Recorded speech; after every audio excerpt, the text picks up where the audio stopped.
He was born on a night of wind and fire. His father was Shaddad, a respected noble warrior. His mother was Zabiba, an enslaved Abyssinian woman. And because of her, Antarah was born into chains. He grew among camels and dust, tending sheep on the edge of the encampment. Other children mocked him, hurled stones, called him slave's son. He slept beside livestock, not people. He ate last. He spoke little. But even then, something burned in his eyes. Antarah worked with the animals. He fed horses, brushed camels, protected lambs from foxes. He ate little, so the orphans could eat more. Even the elders noticed. A slave boy with the heart of a king. One day, he saw old women struggling with firewood. He carried it for them, barefoot, bleeding, yet smiling. People whispered, "There is more honor in this boy than in many free men." As a young teenager, Antarah faced his first true trial. A lion descended from the cliffs toward the herd. Others ran. Antarah stayed. He grabbed a stick. The lion roared. Antarah roared louder. He fought it with nothing but courage and strength.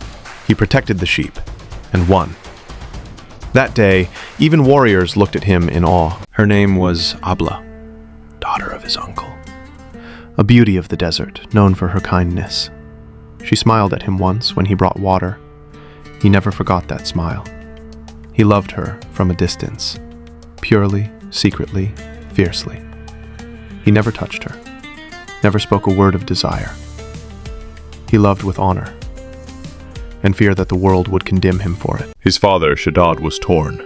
He admired Antarah's strength, but refused to call him son. When Antarah approached him, hopeful, Shaddad looked away. "You are your mother's child," he said. Antarah returned to the stables, eyes burning, but not with tears, with determination. Arabia stirred with conflict. Rival tribes sought domination. Men sharpened swords. Horses were restless. But when the enemy approached, the tribe trembled, for their strongest warrior was still a slave. As the enemy thundered toward the camp, Shaddad finally cried, "Antarah, defend us!" Antarah replied, standing tall, "A slave does not fight. A free man does." Shaddad hesitated, then shouted the words Antarah had waited his whole life to hear. "You are free if you defend us!" Chains broke, not the metal ones, the chains on his soul. Antarah mounted his horse Al-Abjar. He roared across the battlefield like a sandstorm. Spears broke, shields splintered. Warriors fell before him. His tribe watched in stunned amazement. A slave boy had become their strongest weapon. When the battle dust finally settled, the tribe gathered around Antarah, their eyes wide with awe, their hearts trembling with gratitude. And for the first time in his life, his father Shaddad stepped forward, stood before the entire tribe, and raised his voice proudly.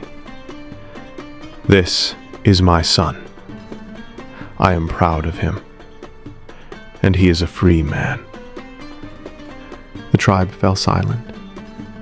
Warriors bowed their heads. Women whispered blessings. Children stared at him like he was already a legend. That night, Antarah walked away from the noise, sat alone beside the campfire, and traced ʿAbla's name in the sand with a trembling hand. His heart bled more than his wounds. "Your smile is my dawn, your voice my shield. And when the spears drank from me, I remembered you, and my wound became a kiss of light." Because Antarah was born a slave, ʿAbla's father refused his proposal. He married her to another man. Antarah said nothing.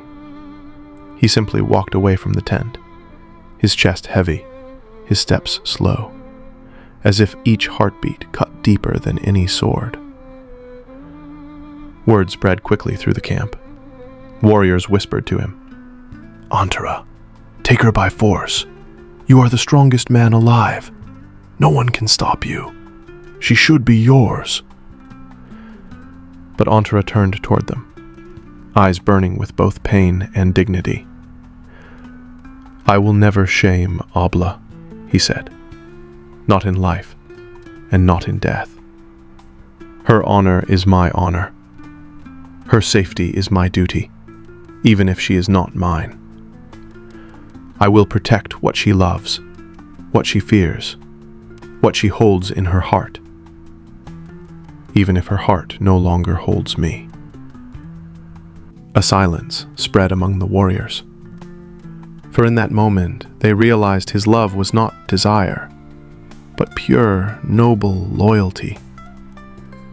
And ʿAbla, behind the fabric of her tent, heard his words through the wind and cried softly into her veil. War does not ask about love. War does not care who stands before whom. And so fate placed Antarah face to face with the one man he prayed he would never have to fight, ʿAbla's husband. The battlefield roared around them. Dust and screams filled the air. Steel clashed like thunder. ʿAbla's husband raised his sword first, fear and jealousy burning in his eyes. Antarah stepped back, lowering his own blade. "I do not want to fight you," he said. "Please, choose another opponent." The man shouted, "You love my wife! That is why you avoid me!" Antarah answered, "I fear only one thing, that she will believe I killed you for revenge." He raised his hands, palms open, letting the man see his honor clearly. "I will not harm what she touches," Antarah said. "I will not destroy what she once held in her heart." The man attacked anyway, blinded by pride. Antarah blocked every strike, never stepping forward, never swinging to kill, only defending, defending, defending. The tribes watching could see tears of frustration in his eyes.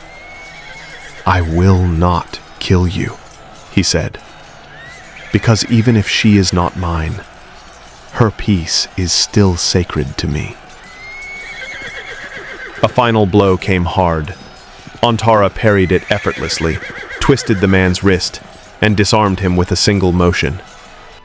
The sword fell into the sand. The man collapsed in exhaustion. Antarah placed his own sword into the ground, pointed down, a sign of mercy. "Live," he said. "For her sake, live." Antarah stepped back and turned away, trying to end the fight without blood. But ʿAbla's husband, consumed by jealousy and pride, lunged at Antarah from behind with a furious scream. Antarah spun instinctively to defend himself. Just one movement, a reflex born of survival. Their blades clashed. A scream tore through the air, and by the force of the man's own attack, his sword turned against him and drove into his own chest. He fell into the sand, eyes wide in shock. Antarah froze, horrified. "I warned you. I begged you," he whispered, kneeling beside him. "I never wanted this." He closed the man's eyes with trembling hands, his heart heavier than the battlefield around him. And as the wind carried the dust away, the tribe gathered in stunned silence. They saw the pain in Antarah's face, the refusal in his eyes, the honor in his actions. And in that moment, every warrior knew the truth. Antarah's strength was fearsome, but his honor was greater than any blade he carried. As Antarah grew famous, the poor admired him. Rich men feared him. He gave food to the hungry, water to the thirsty, and safety to the weak. He became not just a warrior, but a protector.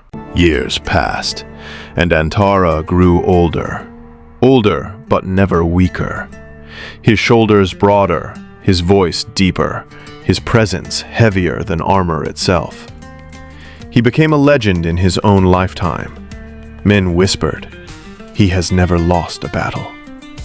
Enemies prayed never to face him. Kings spoke his name with fear, and the desert called him Al-Faris al-Aswad, the Black Knight of Arabia. But a man the world cannot defeat must be taken by deception. His enemies knew they could never kill him in open combat, so they plotted from afar, cowards hiding beyond the reach of his sword. During one campaign, while Antarah rode at the front of his men, an ambusher concealed behind distant rocks released a poisoned arrow. It struck him deep in the side. Antarah gasped, but did not fall. Blood poured down his armor, but he gripped the reins of Al-Abjar, his faithful horse, and whispered, "Not yet. I still have those to protect." With the arrow still inside him, he charged into the battlefield, defending his warriors, shielding the weak, cutting through enemies like a storm made of fire. Every time his vision blurred, he forced his eyes open. Every time his body shook, he tightened his grip. He refused death. He refused surrender. He refused to fall. Even as his lifeblood stained the sand, Antarah stayed upright on his horse, a dying giant still protecting those behind him. Warriors cried out, "Antarah, fall back! You are wounded!"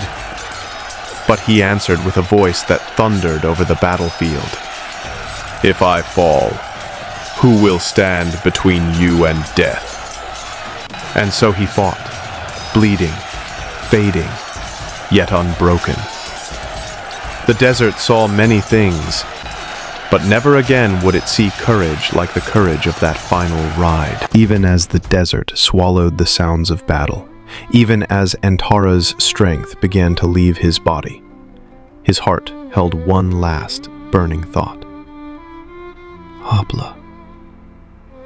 Her name flickered through his mind like the last light of a dying star. He remembered her smile by the well, her voice on the wind, the way she looked at him when she thought no one was watching.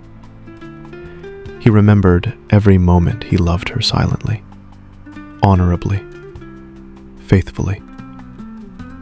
And as blood soaked the sand beneath him, he whispered with his final breath, "If love could hold me here, I would never leave." For even in death, his heart beat for her. That was the moment the entire tribe finally understood. Antarah's strength was fearsome, but his honor and his love were greater than any blade he carried. When Antarah finally fell, the battlefield went silent, not out of victory, but out of fear. Even his enemies, men who had once sworn to kill him, stood frozen in awe. They approached slowly, their swords shaking in their hands. Some bowed their heads, others whispered prayers. For even in death, Antarah still sat upright on his horse, his eyes half open, his posture unbroken.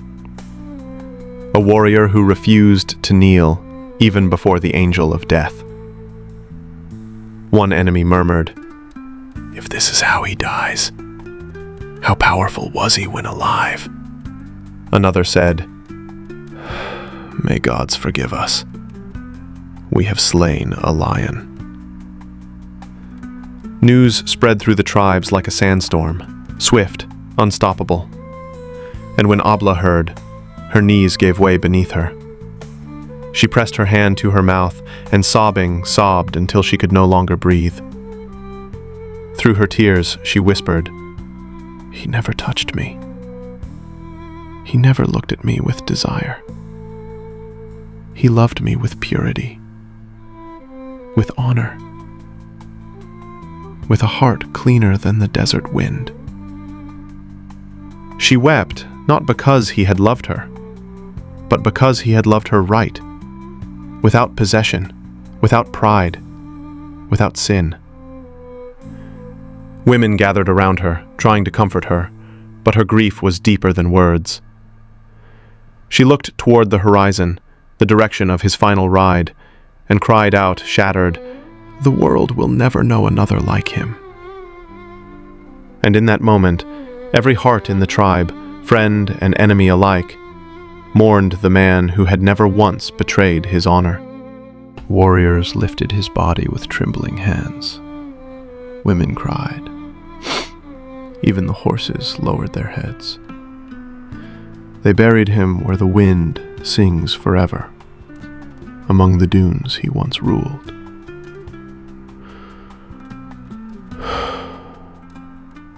Years later, a young boy found Antarah's sword in the sand. He held it with awe. And so the legend lived on.